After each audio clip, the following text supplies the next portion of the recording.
Hello and welcome to a brand new series of mine, Top 5s. And we're going to get stuck straight in today with taking a look at the top 5 near misses I've had out on track so far this season. So at the moment, it's at the midway point of the season, 3 races from 6. So we're going to take a look back at the first 3 races and a look at some of the near misses, but also some of the ways that you can avoid this happening to you on track, and to share some of the good things to do if you find yourself in a difficult situation. Of course, I'm in my academy year myself. I'm still learning.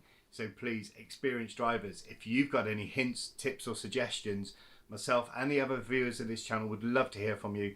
Please go ahead and leave a comment below. It's always really good to hear from you, and your experience of sharing that is very much appreciated. Also bear in mind that any reference to the way the car handles is of course for my Caterham Academy car. As you would know, all different cars handle slightly differently in certain situations, so you need to factor that in as well. With all that in mind, let's get stuck in and look at my top 5 near misses of the season so far. In at number 5 is my first lap of my first ever race at Oldland Park, and as you will see, it's quite tricky conditions. It was raining, it was certainly wet, the track was greasy.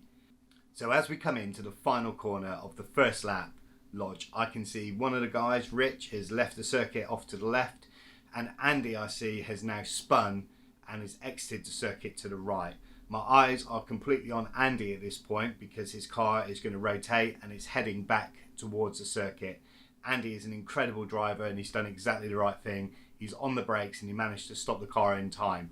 So overall, I've actually handled this situation quite well. When you see things like this unpeeling in front of you, it's about remaining calm. If anything, the lesson learned for me here is once I was clear of the accident, I could have just started making my way safely a bit quicker forwards. I'm not going to punish myself too much. As I say, I'm just about to finish my first ever lap of racing. So all in all, I think that's kind of okay.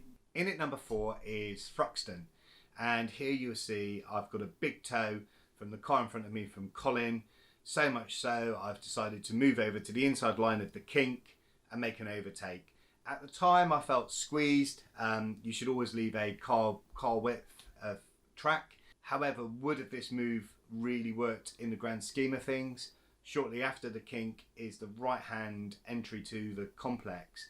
Maybe the better thing for me to have done would have stayed in position behind Colin, got even closer and got a mega tow before pulling out and taking the inside line for the complex. Next up is Cadwell Park, and this was during a test day.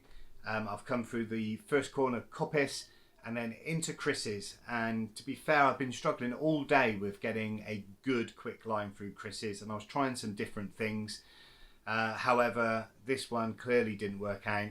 Something you need to be very mindful of in a Caterham, particularly an Academy car, is lift-off oversteer. And what that is if you suddenly remove your foot from the power, lots of weight suddenly transfers to the front. If you've got any steering angle in, what that means is the back of the car is light and could well, and did indeed, break away and resulted in a spin. It's been much better for me to have done in this situation is to have kept my foot in the throttle to keep the car on a more balanced platform, and I would have got round Chris's no problem at all. Well done to Bruce, he made sure he didn't run into me. But what's important for the driver that's left the circuit is to remain as predictable as possible. A very dangerous thing is a car returning back onto the circuit, sometimes backwards. So when you're off the circuit, can you be predictable? Can you remain in control to some degree? And that's what you see I've done here, eventually rejoining the circuit in a safe manner. In at number 2 is another example of a spin following lift-off oversteer. This time we're at Thruxton and the qualifying session was just underway, and as you can see, it started to rain. However, I've made good progress on the car in front of me and I want to get around. Plenty of extra speed. I'm coming into one of the quickest corners, Church, which is quite normally a flat out corner. I've now passed the car, however my car is positioned in the middle of the track, narrowing the entry to this really quick corner.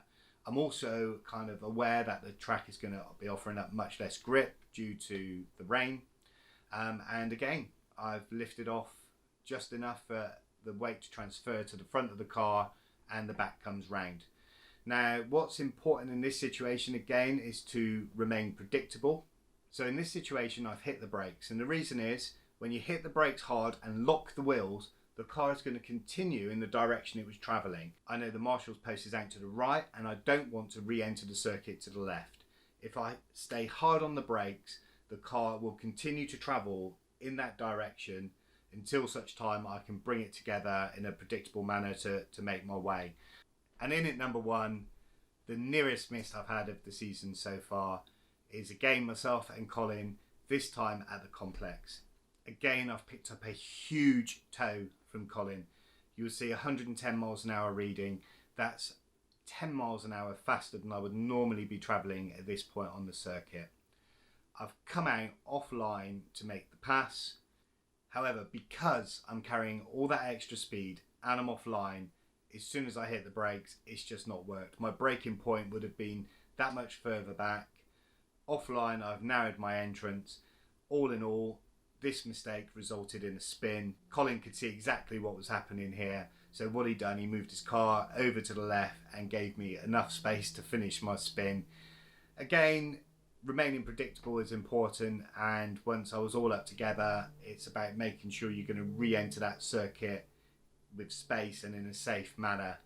There are my top 5 near misses of the season so far, and I hope you found it entertaining to watch when things don't go quite to plan. But what I also wanted to do was to share with you some ideas to either handle these sorts of situations in the best possible way, or even better than that, how can you prevent those situations occurring in the first place? We know this is what the Academy is all about. We have to learn and gain this experience for ourselves, but if I can share it with you, then that's just brilliant. Again, more experienced drivers, I would love to hear from you. Have you got similar situations you've been in, or do you have any thoughts or suggestions you can add to mine? Please do go ahead and leave that comment in the box below. And hopefully you've enjoyed this top 5. Now, I've got some top 5s planned to do in the future, but do you have any ideas of top 5s you would like to see? Again, leave a comment in the box below, and as always, it's brilliant to hear from you. So please do go ahead and give the video a thumbs up. If you've not done so already, please do subscribe. That really does help me out. But as always, thank you so much for watching. Thank you for listening, and I look forward to seeing you again real soon.